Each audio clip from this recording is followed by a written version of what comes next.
Hi, I'm Erin Lundy. And I'm Madeline Walden, and this is Aquarium of the Pacific, a podcast brought to you by Aquarium of the Pacific, Southern California's largest aquarium. Join us as we learn alongside the experts in animal care, conservation, and more.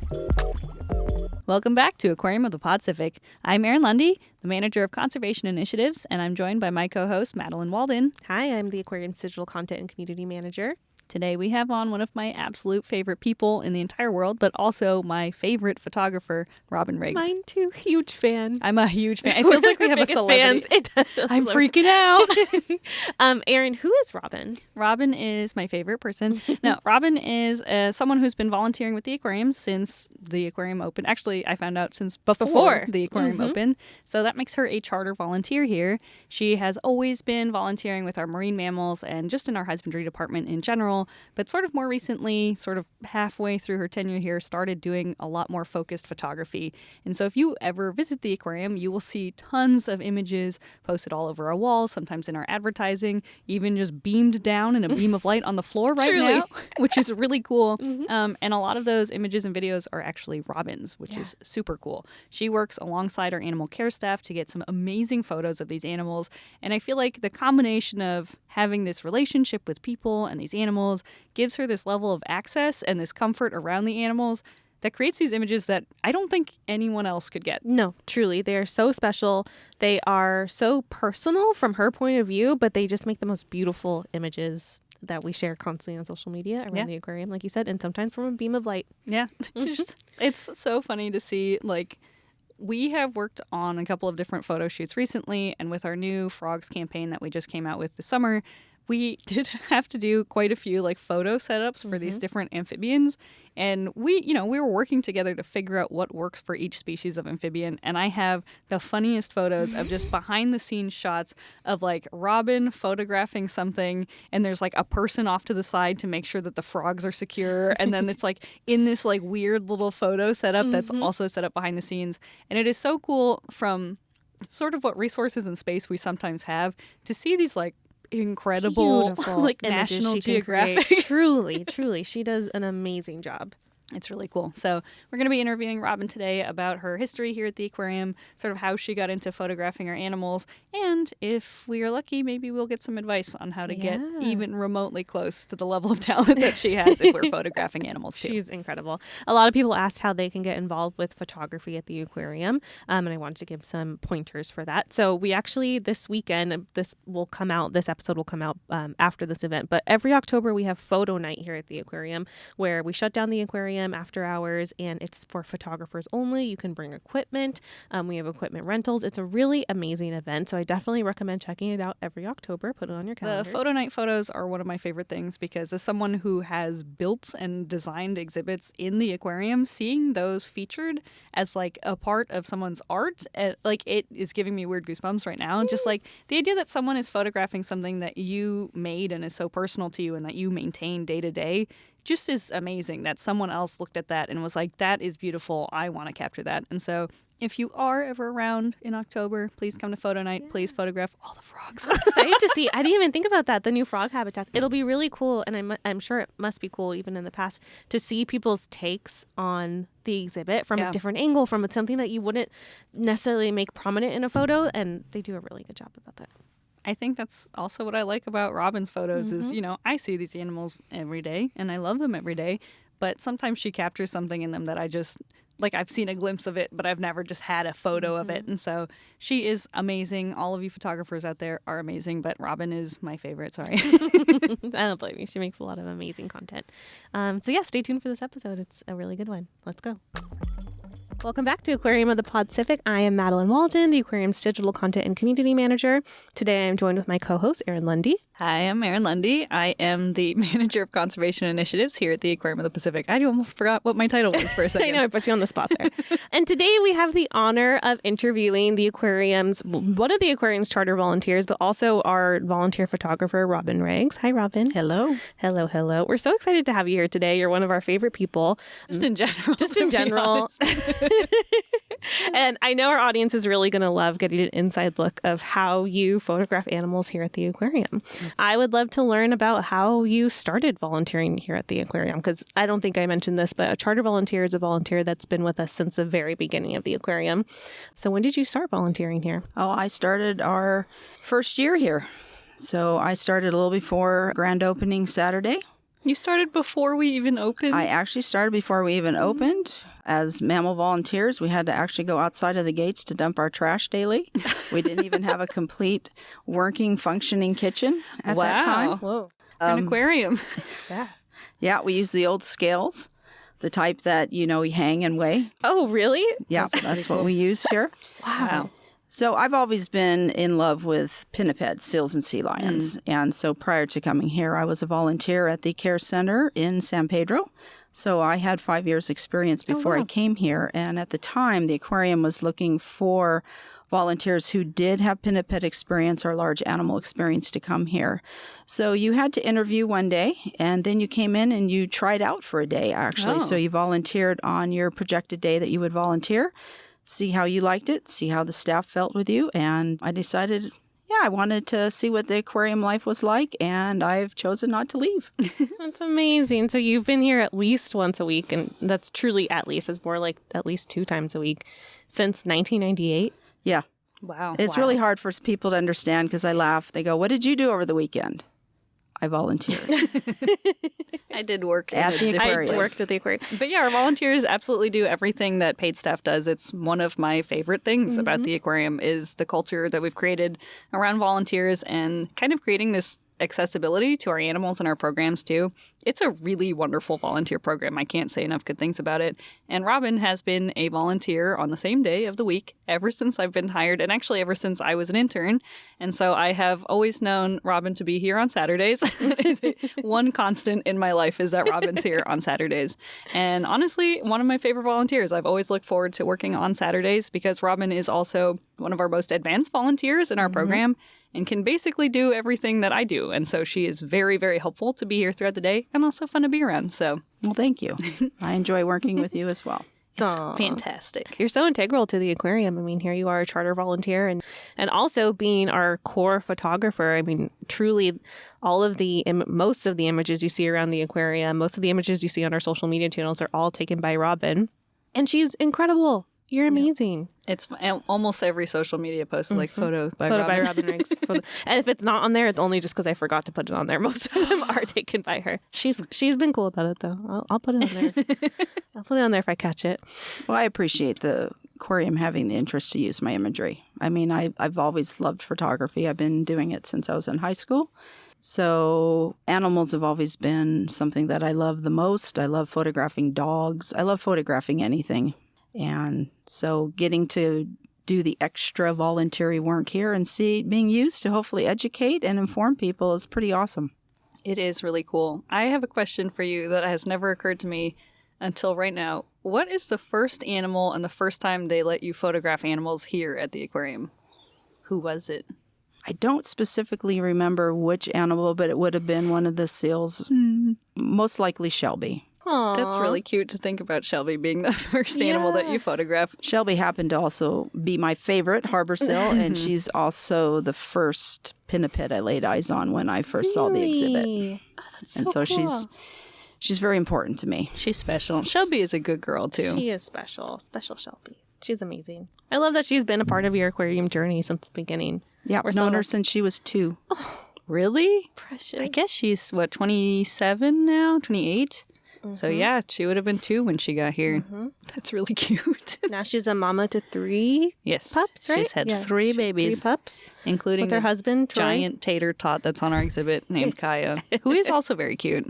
Yeah, and that's really one of my favorite subjects was seeing her 3 pups. I actually witnessed Toby's birth. I was here for Bixby's first feeding.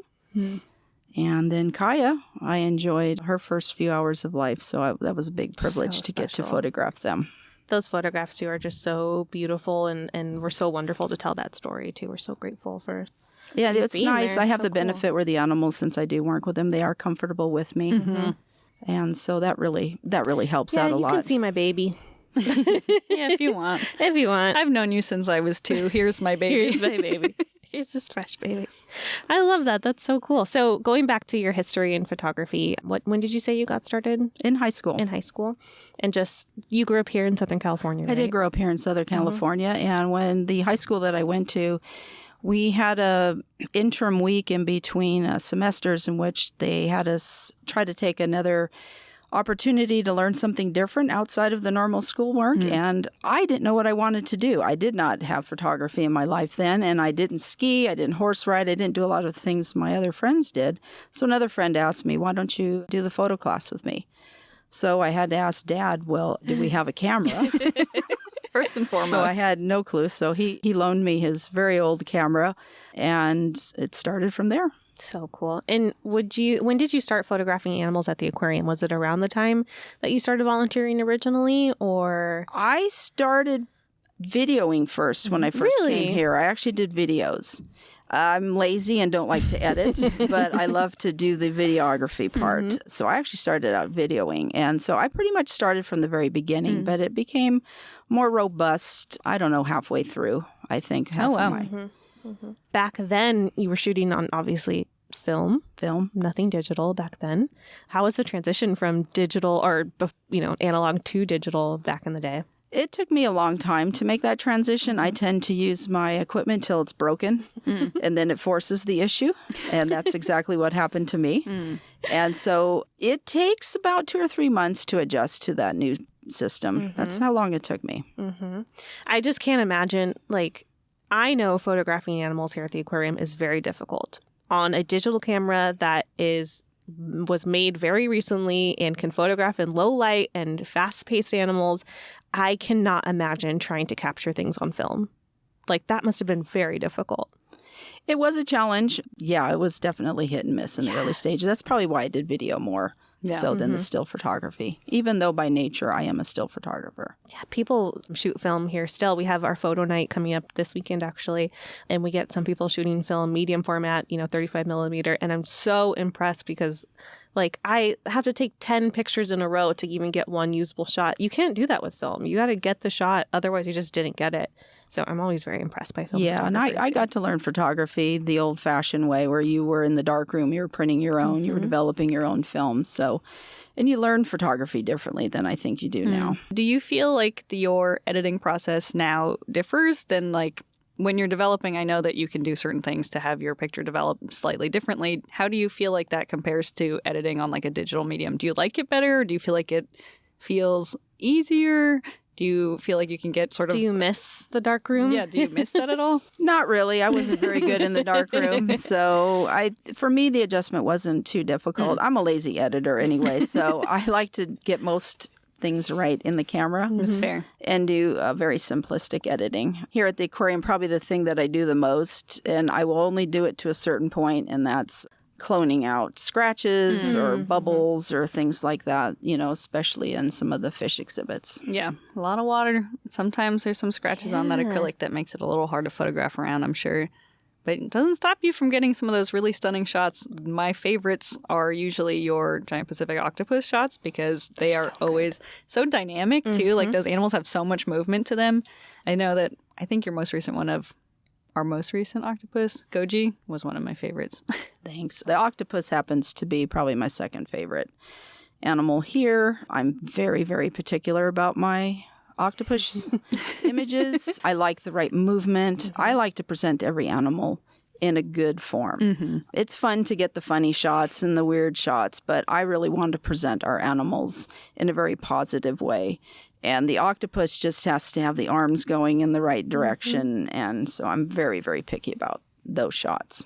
It's so funny because sometimes Robin will stop by, I'm going to shoot this today. Okay, cool. Yeah, can't wait to see.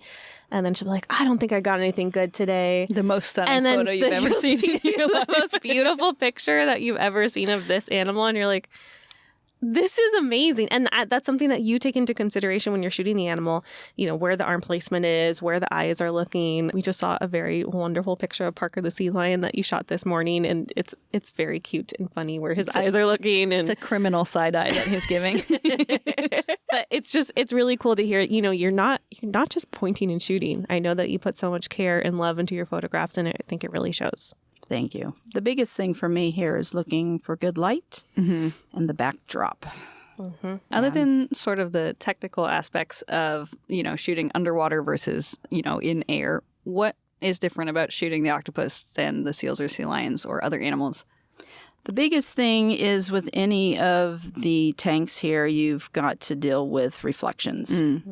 That is the number one problem here. And I must say the octopus exhibit is probably in one of the worst locations in all of this aquarium. The most reflective place. It's one of the most reflective spots. It's very, very challenging. I have to photograph the octopus in its exhibit. I don't get to have that octopus pulled off into its own tank somewhere. And so I have to also compete with guests. And so you have their reflections in there. So it can be very challenging. Reflections are the worst. Because there's really no editing that. Yeah. So it's either coming from the ambient light from, throughout the gallery or a specific light. So you just have to have the patience and hope that the animal swims in an area where you don't have those issues. Do you think that at this point you can telepathically communicate to them? Because some images I'm like, she's staring to, you got an otter to pose so perfectly and stare directly at you. And I know that was shot number 6,000 in that exact second. But do you think that you either it's a telepathic communication you have with them, or you have been around these animals for so long, you can kind of expect the patterns and you've been watching them for a couple of minutes and knowing, okay, well, they swam this way, then they're going to swim back this way. It has to do with experience and lots of observation. I spend a lot of time roaming around the aquarium as well and just looking for something that's happening good. But as you mentioned, the eye contact is very critical for me. I like to have interesting expressions or eye contact. It's nice to get the nice portrait, but I don't want an image to be too static. Yeah. So and that's why I repeat, and just, patience. Yeah. You capture movement so beautifully. So there is no telekinesis that you're doing? None. I have none. Not as far as she knows. No. Well, earlier today when we were doing a photo shoot with Parker seemed to know that you were asking for like a little over-the-shoulder look, a little bit of side-eye, and he was giving you just the best expressions. What makes Parker potentially, no offense, Chase, a better subject to photograph than another sea lion like Kane or Chase? I think for Parker, he's just very chill. He's very relaxed. He doesn't get too uptight. He's definitely focused on his trainer like he was with you. So that can be a challenge sometimes. As you know, I ask you guys to stand close to me so that he's not specifically looking off to you and is also looking off to me. And then, I think my experience being with him, I've known him since he was 1 year old. So I've been around this animal for a very, very long time. And as you know, I like him a lot. I had no idea that you like Parker that much. Yeah, it's not obvious in your photos at all. And I also happen to work with him a lot when I'm in there doing seal and sea lions. So he's very familiar and I think comfortable with me. You can capture all those different expressions that he has. He's very expressive. Yes, he has huge expressions, huge eyes, just a huge personality in and of himself. And he's so cute. And doing those sessions with you is one of my favorite training sessions because you have this additional challenge of, one, the animal has to behave and be comfortable, and they have to be sort of responding to cues while there's a person with a camera, and you're trying to get them to look, and you're trying to time the lighting and the perfect shot and get the animal lined up. And like working as the trainer in those photo sessions is one of my favorite things to do because you're like, okay, how can I move a sea otter 3 inches to the left so that the beam of light is like perfectly on their face? Like those logistics and trying to do that challenge while you're still trying to train an animal. Yeah, that's you're doing a lot of training on your own. Is really fun. And then Robin will give us direction of like, hey, let's move this out of the shot, or can you move your boots out of the shot because there's always people walking around. And Robin's ability to see things that you wouldn't normally see either, like, and call that out. That's awesome. Just to get the best possible image. Well, it also helps that you acknowledge and understand that I'm looking for some of that stuff. And then, I think a lot of people don't realize I have to do all this within the training session itself. Oh, it's short. So I do not have a long time. We are talking minutes. And, you have to hope that an animal doesn't need a timeout. Yeah. Or some other scenario comes up that for which you have to extinguish You have to the fully session. reset everything. Yeah, what's a timeout, Erin? A timeout is usually if the animals are maybe doing something that they shouldn't be doing or potentially interested in something they shouldn't be, that we will exit and let them have some time to figure out whatever it is that they're doing. And then we'll usually come back in about 2 or 3 minutes once they have sorted out whatever business you're trying to sort out. And so similar to you would use it for a kid or potentially your dog or cat at home. It's just, here's some quiet time. Please figure out what you're doing. Let's reset and then let's try again. And so usually our animals are very good, but there can be any number of things happening. And a lot of times when we're working sessions, we have 7 animals working at the same time. And if any one of those animals is being very disruptive or distracted, we will take a timeout on everyone so that it's safe. So sometimes your photo session is cut a little bit short because, one animal decided he was going to throw a toy across the exhibit just in the middle of the training session. And that has to be okay too. And so it's really nice to see that you are also okay working under those parameters. And I think that's part of what makes us so much more comfortable working with you is there's no expectation, there's no pressure on us if the animals are misbehaving. Oh, well, like, it's going to happen. And I love that you understand that so innately. The one thing that does frustrate me about working animals is that they always get food on their face, and it is so hard to get off for photos. I do love those photos, though. Yes, those can be very fun. And so we always jokingly say makeup. So that requires them to go into the water, hopefully get it off their face, because there's nothing like a good old squid tentacle or something. Squid spaghetti. Or squid spaghetti, that Or shrimp kind of shell stuff. on the head if it's a sea otter. Shrimp shells are the worst with the otters. There's specifically a photo of Chloe I love, and she's looking directly at the camera, mouth open, and there's a piece of shrimp on her nose. And like, it's just her iconic photo. And I think it says a lot about her as a sea otter as well. It does. That is her personality. Cool. What I wanted to touch on a little bit more was the desense training that you've done over the years with a camera or camera equipment, taking them into a habitat where an animal hasn't necessarily seen a camera before. It's not something that is in every single session. Can you both talk a little bit about desense training with photo equipment specifically? Yeah, I'll just touch on what that means first. So you want to desensitize an animal to anything that's novel so that the introduction of that thing does not become a stressor to the animal over time. And so if an animal has never seen a camera, it is just an unfamiliar thing that's pointing at them and might even look like a giant eyeball to them. And so that might be a little intimidating. True. And so you want to kind of introduce this thing over time slowly and show them, hey, it doesn't hurt you at all. And in fact, we're doing a training session and it's very positive when these things are around. And so I personally have not experienced too much of desensing Robin to these animals. I think she actually does most of the work herself. So what is that process like for you? So, for instance, when we got penguins, they were behind the scenes for a long time before they came out on exhibit. I would actually go behind scenes and just sit there with them with my camera, not taking pictures, just getting them comfortable and used to me. So it's just a matter of immersing myself in their world and understanding I'm not going to do anything crazy with this instrument. And that, I have to be careful about raising it up to my eye to take a picture because sometimes they could overreact or get nervous about it. Some animals respond differently. Have you ever had an animal be too interested in your camera? Penguins. Still also penguins.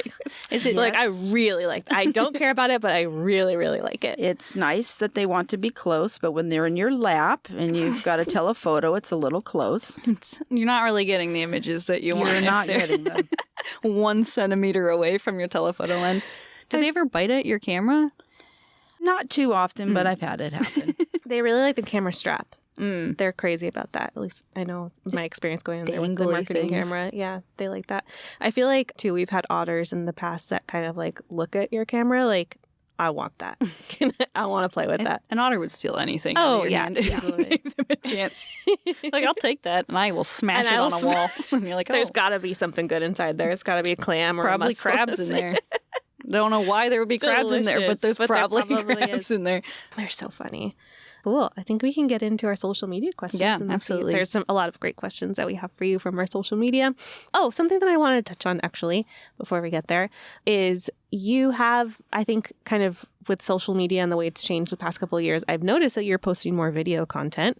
So you're kind of going back to your roots again. Is there a difference between the way you shoot video versus photo, or is it something you kind of do in between photo shots and you're like, oh, let me just capture this on video real quick? I pretty much do it in between because I'll see something that I think will relay better through video than a still image. I think when we did the frog content, that was a really good example. So good. Also, if anyone visits the aquarium this year, our theme is frogs, obviously, but we have these light beams that display on the floor and just talk about our amphibian gallery, and it's sort of an ad for the gallery within the aquarium. And those photos and videos are all taken by Robin. And those photo setups were so fun because it was just like pull out whatever frog. We have to, clean and sanitize the set, get it safe for the animals, and then set them up. And one of the animals we were asked very specifically to photograph was axolotls, which most people know are totally aquatic and then cannot be just plopped on a set. Mm-hmm. And so the setup for that was pretty elaborate, right, Robin? Well, we elaborate, yes, but not. I mean, everything we do is very, very simple and we just basically took a tank. Mm-hmm. We had a couple rocks. We balanced a clear shelf on there. Mm-hmm. And between you and America, we tried to place it as best as we could. You would think these photos were taken in a professional studio with lighting and, Not even close. Totally were. And we were in the middle of the room where they were having everything behind the scenes while they were making the exhibits, which even made it more fun. So that's the other thing. We have very small room area for which to work in. Mm-hmm. Probably the largest area I get to work in is the pinniped exhibit. Yeah. Everything else is much smaller. Yeah, I mean, it has to be, you're accounting for animal safety and security so that, no animals getting out during a photo shoot. You're also making sure the lighting is good and comfortable. It has to be an area where there's enough room for a lens to come in. And I remember the axolotl being in a smaller tank than its normal, which we had just moved it for our photos. And then we put a critter keeper inside of the tank, and then we had put an acrylic lid on top of it so that it was all clear. So it looked like this animal was sort of floating mid-water column. But the amount of just balancing things and putting slightly more water, taking this rock out and moving it over was so elaborate. And then it was all just worth it when you see the shot that we got. Absolutely. And then just this video of this axolotl flicking its gills, and that subtle movement, that subtle video is just such a perfect example of hey, this translates really well in a photo, but just a video of this animal staying still, just breathing once and then swimming away is so cool to see. Just displayed all over the aquarium. I could not be more excited. And I also have so many weird photos from behind Robin of just what the setup looks like. I need those. Because it always looks hilarious. You're just this is what we're doing back here.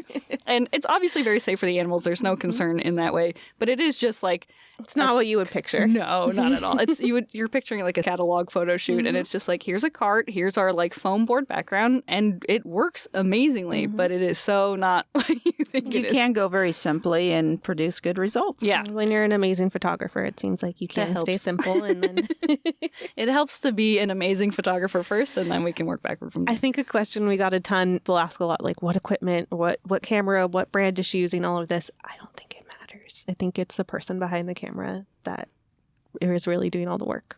I agree. I always, when people ask me, what camera would you like? I said, whatever one feels good in your hand, because that's the one you're going to use. I happen to use a certain brand. It was one that I didn't pick when my parents were trying to understand that I actually was interested in photography. They had asked a friend who knew photography if they could help purchase a camera for me, and he picked the brand that I'm currently shooting with. So I've stuck with it. Nice. And I mix up my lenses here. I like to challenge myself, so I don't always use the same lens. Sometimes I'll come in with just one lens and go, let's see what I can do. But probably the 2470 and the 7200 are my mainstays here. Some universal ones that kind of just get you by for the whole day. Yeah. I think it's exactly right. Whatever you like is what you're going to use. So just get a camera that you like. And I think it really has everything to do with the fact that Robin has been doing this and has been producing amazing photos. And almost every week you're photographing something new here. I'm photographing something quite often because I'm never satisfied. So I'm constantly working and trying for new perspectives, new imagery. And I just don't get bored with the animals here. We just have a lot of great animals. And I am extremely appreciative of the staff here who is willing to tolerate me and put up with training sessions and just let me shoot to my heart's content. We're so lucky. It's such a gift, too, because getting to utilize these images for social media, for educational purposes around the aquarium, it's truly priceless. So thank you for everything that you do.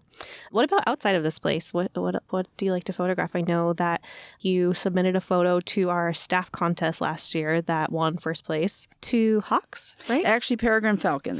Mm-hmm. Yeah, so that's a fun subject for me. I'm not necessarily a birder or a bird photographer, but I have come to like peregrine falcons very much because there is a pair up in San Pedro, so it's a close drive for me because I'm lazy and don't like to drive far.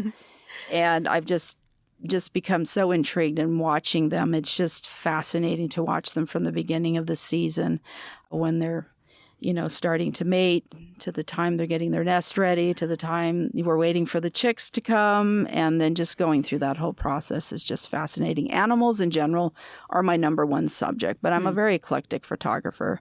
I do enjoy dogs. I don't do them as much, but I recently have photographed dogs, including one of Aaron's. Dog, I think, came out And so beautiful. really had a lot of fun time with that. I was also doing that for a class, so I love to challenge myself that way.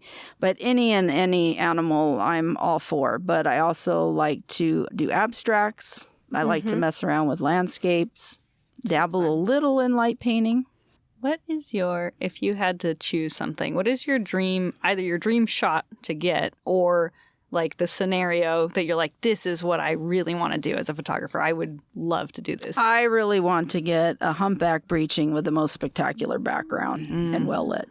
I feel like you have some photos of them breaching. I have them. I do have humpback breaching, but not one that I'm satisfied It's still with. not the top Haven't shot. gotten the one yet. No. You go whale watching pretty often. I do right? go whale watching pretty often. Whales are actually one of my favorite animals, so I do like to get out on our local waters, but I also volunteer for the Gray Whale Census Behavioral Project through ACSLA. I didn't know So that. from December through, I usually stick around through April, don't always make it through May. I'm up there counting the gray whales, and we also acknowledge any other cetaceans that come by.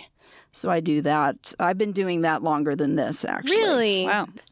Are you able to do photos while you're doing the census too?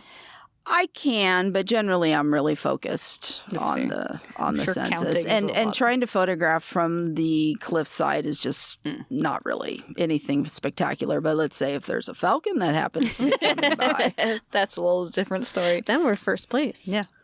At the aquarium. And also in other photo contests is what I learned when I went to the OC Fair. And then I was like, hey, all of these photos that have won are Robin's. Actually. Yeah, I did really well this year, and You I did did. really well with the falcon image last year, actually. It's a great picture. It's really wonderful. Cool. I think we can get into social media questions now. Sure. I have so many. Could talk to Robin forever, but is there an individual animal you have photographed the longest or over the course of its entire lifetime? Well, longest would be Parker. And I've also, of course, photographed Kaya over the course of her lifetime as well. Shelby, too. Yeah. Ellie. I have to include Ellie, too, because Ellie's been here since the beginning. So actually, yeah, Shelby, Ellie, Parker have been long-term for me. And how has it been watching them grow and through photos and through your own personal lens? Well, Ellie doesn't seem to change. She is unchanged. She's the same old stubborn lady, and I love her for it. She's a challenge to photograph because one thing with harbor seals, they tend to squint a lot. So having the right lighting for them can be challenging. So you don't want a lot of the squinting with the harbor seals.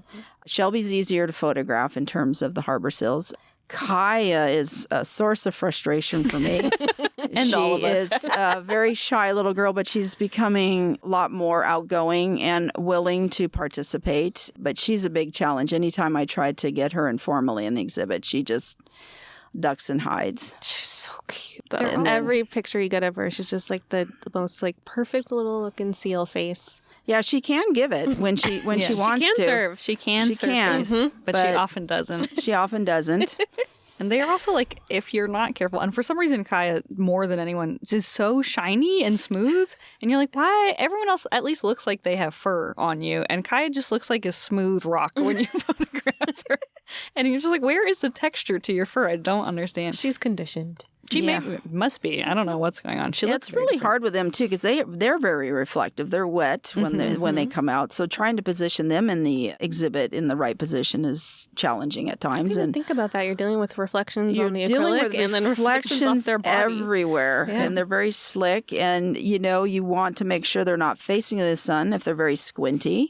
So I like to be in the open shade. I mean, the staff is very used to me going, okay, we know we want open shade, we want this or that. I can't always get exactly what I want. But probably the biggest challenge in a training session is not getting somebody in the background.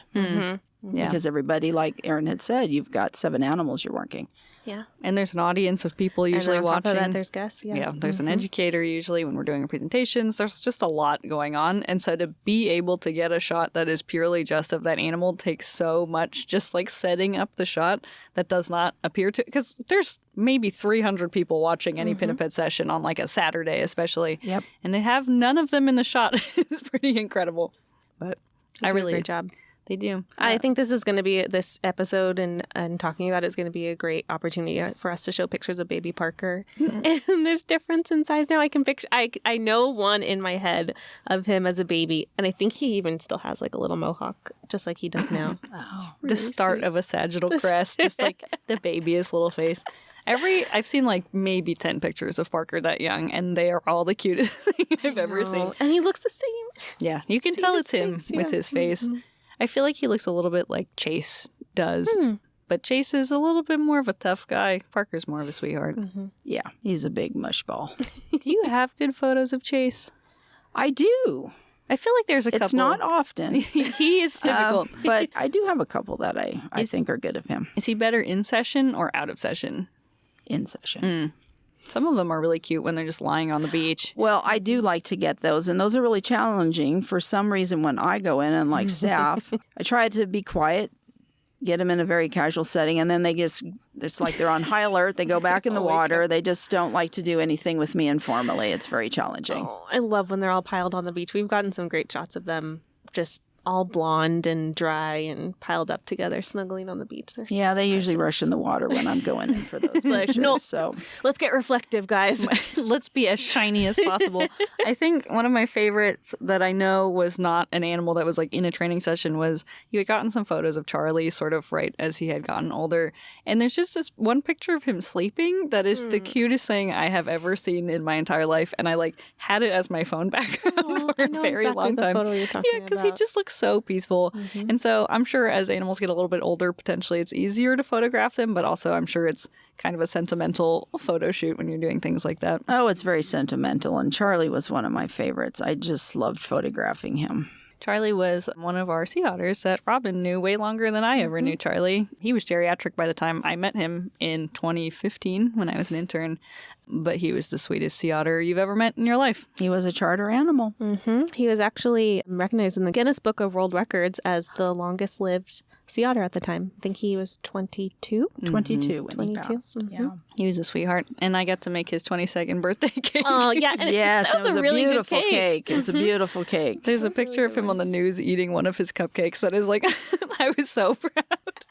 I was like, I made that cupcake, and Charlie looks like he's enjoying it. And Robin probably took that picture. I think so. I think it was a perfect storm of things that happened, and it was the best. He was a beautiful otter. He was really nice. Him and Brooke, I feel like we had, between the two of them, just the most photogenic otters. They were both very photogenic, and I just loved photographing them a lot. I mean, Brooke looked like an angel, like at all times. If you picture like the most beautiful otter in the whole world, that was It is Brooke. You found her. It's a picture of Brooke. I'm pretty sure if you look up cute sea otter, like she's probably the first 40 results, and they're probably all Robin's photos, to be honest. Pictures. But she was the cutest. So what are your best tips for photographing animals at the aquarium? Gear, equipment, timing, reflections, all of it. If you could sum it up, what would be your best advice? Well, timing is a lot to do with it. Especially, I watch the light during the time of year, because that has everything to do with how the ambient light's coming in through the galleries. Fall, I actually find the best time for me here, just because you have, honestly, less guests. You're having to battle less to get to Post-summer crowd. Yeah, the post-summer crowd. It's a lot easier. And I find later afternoon, actually. I like the lighting. Some more golden-y light. Yeah, beautiful. Who is the most difficult animal to photograph? It could be a specific animal. It could be a species. I want to know which is the most difficult marine mammal specifically to photograph. Marine mammal. But then go broader after. I just want to know which of our kids is being naughty. Oh my gosh.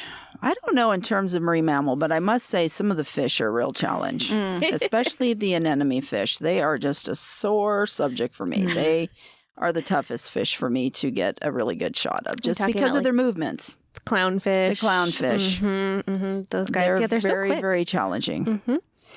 Marine mammal wise, I don't know. They're all the same for me. I feel like the otters can be a real challenge. Oh, baby At otters. the end of the day, otter. because it's like their heads just twirl. They can have their body completely still in focus, and their head is just a blur. A tornado.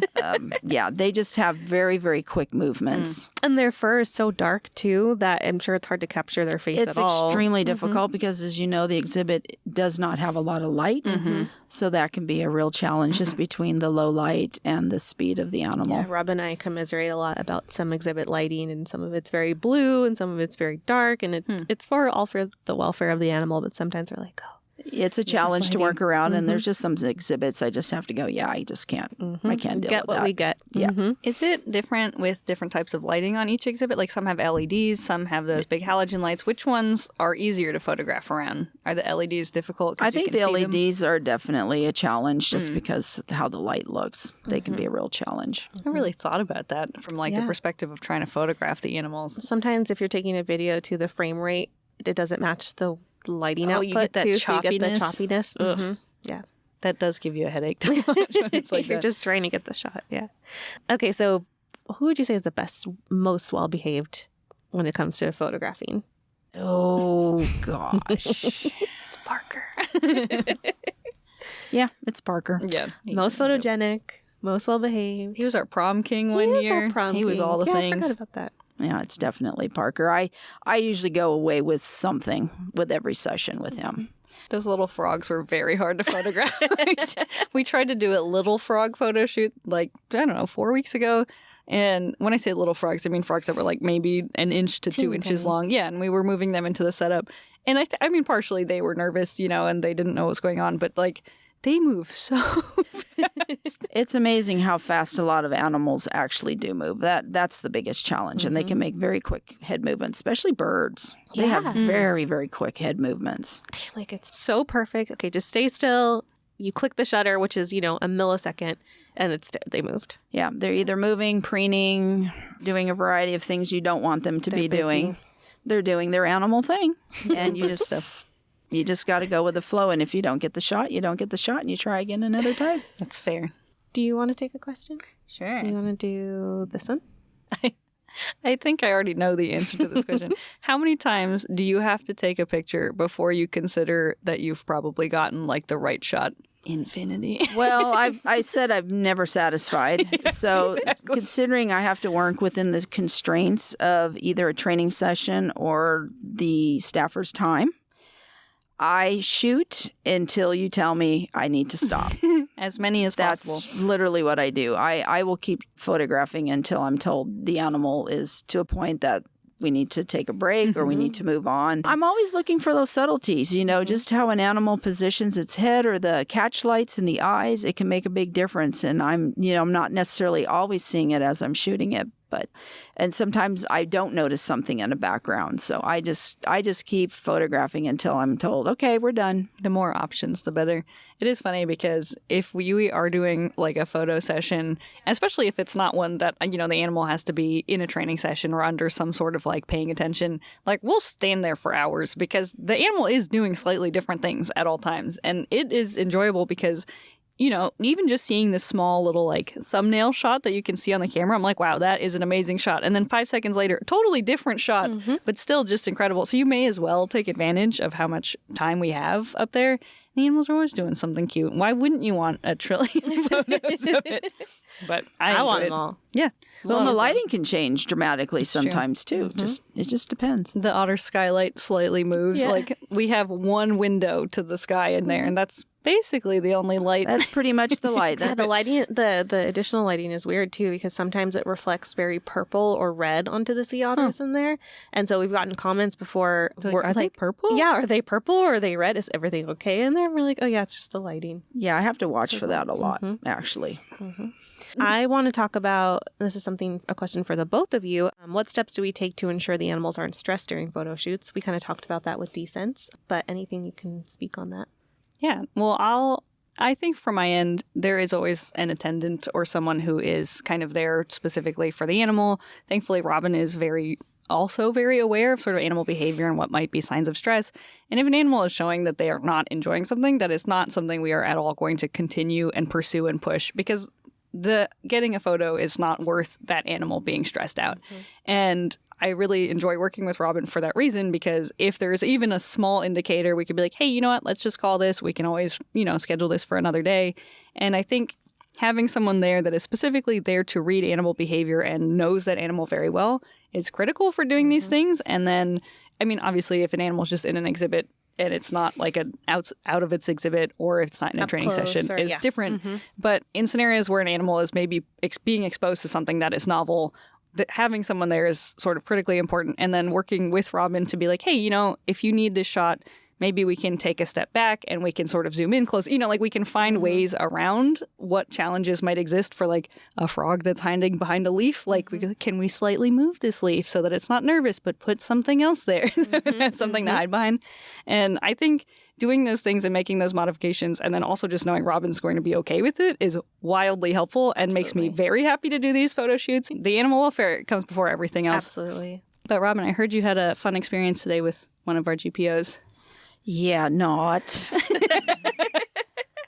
So I worked with Brooke, the aquarist, who takes care of Ghost, our new GPO. And we were hoping to do a photo session today, and all things were looking in the positive, and then they were not. We even got her a Halloween pumpkin with a ghost on it.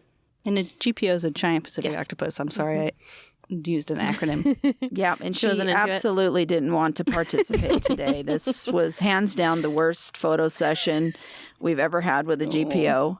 I do a lot of my GPO photography just in general, like any other guest would be doing here, but there is the occasional setup that I do with Brooke so that we can do that before the aquarium opens and try for certain scenarios, like photographing her with a ghost pumpkin. And she did not want to come out of her little den.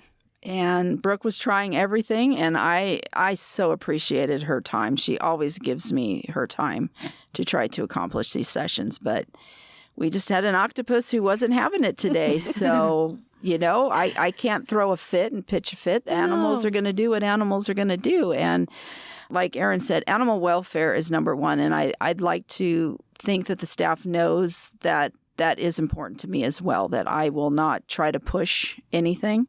I think I generally know when a session needs to be extinguished or ended. And as I'll always remind people, I'm going to keep photographing until you tell me we're done. Yep. It is really nice to not ever feel pressure in those scenarios. Like, oh, we have to get the shot. And you're like, it's an animal. It's never more important than the animal's welfare. No. I think it's important to for all of that. Like, you can't force an animal to do anything. You can't force an animal to pose a certain way or to do this. And I think Robin does a really great job of taking that challenge and still creating these amazing images. And I like to take on all the challenges. They're most of the everything's animals. Small and large. Yeah. I may not understand it or know what it's about or understand or can speak its scientific name, but I'm all game to try anything. We have to try. And I can't tell you how many TikToks we've scrapped because the animals are just not doing the thing that we thought they would do. Yeah, that's fine. Sometimes it turns into an even better TikTok, though, I will say. Like Harpo interrupting me to scream. That was a great one. Cool. What's the most memorable task you've performed at the aquarium, maybe outside of photography? Or a project that you were involved in? Well, I'd have to say it's one of my favorite pinnipeds, and sadly he was one that passed. His name was Odin, and Odin was blind, and he was at the care center. And so I got to know him there, and I actually got to work with one of our former vet techs here, and we got to train him the bridge and targeting. And so then when he got to come here to live out his life, then I was the one person who got to take care of him on the weekends. And I loved that animal very, very much. So his death was very hard on me, and I taught him how to stick out his tongue. You taught a blind animal how to do that. Like, yes, I think I that's did. So amazing. And the amount of care that, and trust that goes into both you trusting him and then also him trusting you, that he can't see you, but he still understands that you're not there to hurt him, is really cool. And how beautiful that you saw him at the care center and then, transferred over here. That's so cool. Yep. Do you know why he was blind? No, we don't know why he came in blind. We don't know. And what was fun when he was there, he was with another animal that had suffered a very severe net injury and had a very severe mouth injury, but they were housed together, and we jokingly called him his seeing eye sea lion because Odin would just touch his body and follow him around. So it was a lot of fun just seeing those two prosper and eventually find homes in an aquarium. Wonderful. That's so cool. You want to take the last two questions? I don't know if you have an answer to this. Maybe you do. What is your favorite photo that you've taken of all time? All time? Doesn't even have to be here. I would say I'm pretty proud of that peregrine falcon mating pair that I got. I was really happy with that shot. And I happened to be the only photographer there that particular Sunday afternoon when the light was magical.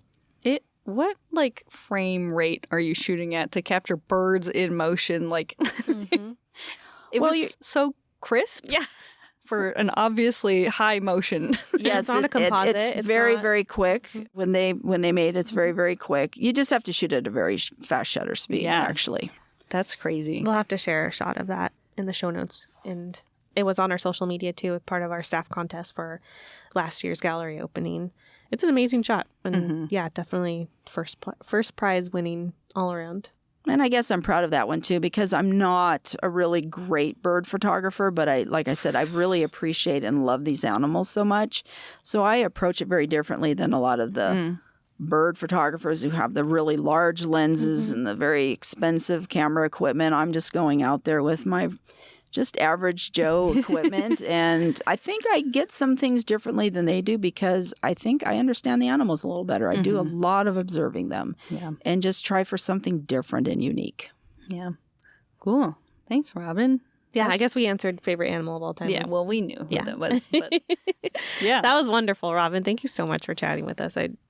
I adore you, and getting to know more about your background here was incredible. Well, thank you very much for having me. This is a fun episode. I've been looking forward to this all day. Me too. I've been bragging about it. I was like, Robin's coming on the podcast. Mm-hmm. We're pretty excited about it. We tricked her. Yeah, you finally got me. You'll have to come back and keep us updated on your new favorite photo of all time. Okay. I'm sure it'll happen again. I'm looking forward to getting that ghost image. I know. It'll happen. It's going to happen. Hopefully by the time this podcast comes out. We're hopefully going to have one. Are you going to try to get Ghost inside of the ghost in the pumpkin? I always pictured her holding it. Something. I'm just hoping that she touches it, she comes out. She had a lot of good treats and puzzles in there, but she didn't want to participate today. Little baby. It does take a while. Once an octopus comes on exhibit here, we actually don't photograph right away because it takes a long time for them to settle. So she's taking a little longer, but hopefully in time. Does it keeping seem Brooke like busy. She can see the camera and it's very understanding of what's happening, or potentially nervous about the equipment? No, she had no. She totally knew what was going on. She wanted the food. She just wanted breakfast in bed and didn't want to go order. Who could blame her? It's me every day. I also want breakfast in bed. Yeah, see, I get it. Cool. Yeah, she was totally watching. I could see her in there. She was totally watching. Sees you. Yeah, she has a 360 She could view. tell what Brooke was doing when she had the food and stuff. She just was being obstinate. She's like, I could wait this out, I bet. Good. They Not won't today. photograph my bedhead today. 3 little spikes. Precious. Oh, cute. Cool. Thank you, Robin. Thank you.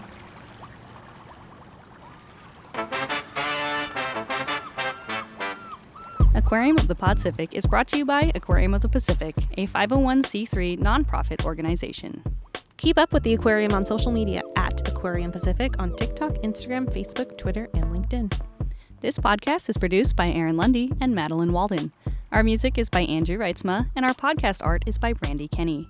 Special thanks to Cecile Fisher, Anitza Valles, our audiovisual and education departments, and our amazing podcast guests for taking time out of their day to talk about the important work that they do. Pacific isn't possible without the support of the Aquarium's donors, members, guests, and supporters. Thanks so much for listening.